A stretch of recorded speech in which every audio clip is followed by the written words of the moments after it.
ఓం శ్రీ సాయినాథాయ నమః. శ్రీ సాయి సత్యత్రం 9వ అధ్యాయము. షిరిడి యాత్ర యొక్క లక్షణములు. తాత్యా కోతే పటేల్ హైదరాబాద్ ఉద్యాంతము.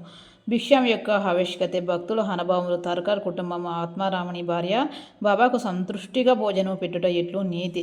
షిరిడి యాత్ర యొక్క లక్షణములు. షిరిడి సందర్శనంలో యొక్క ప్రత్యేక విశేషం ఏమనగా బాబా అనుమతి లేనిదే ఎవరూ షిరిడి విడవలేకుండ్రి. బాబా అనుమతి లేక ఎవరైనా షిరిడి విడిచి వెళ్ళినచో వారు ఊహించని కష్టములకు కొని తెచ్చుకున్నవారు కూర్చుండిరి.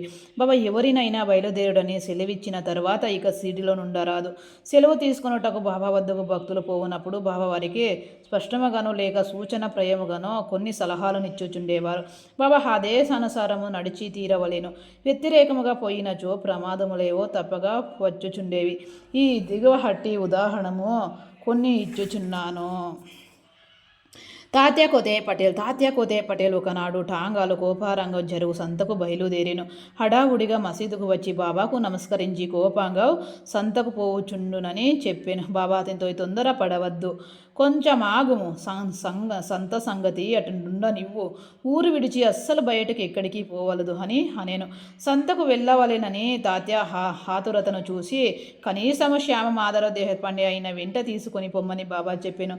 బాబా మాటలను లెక్క చేయక తాత్య హఠావుడిగా టాంగానెక్కి కోపంగా బయలుదేరిను. టాంగాకు కట్టిన 2 గుర్రములలో ఒకటి 300 రూపాయలు ఖరీదు పెట్టి క్రొత్తగా కొన్నది. మిక్కిలి చురుకైనది. షిరిడి వదిలి సవాల్ విహార్ దాటిన వెంటనే అది మిల్కి హడావుడిగా పరిగెత్తసాగెను. కొంత దూరం పోయిన పిమ్మట కాలం మడతపడి అది కూలబడిన. తాత్యకు పెద్ద దెబ్బలేమీ తగలలేదు.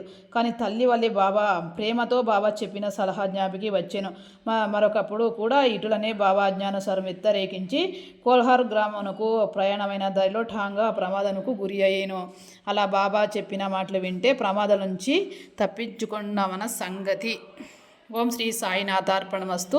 శుభమో భవతు. ధన్యవాదములు.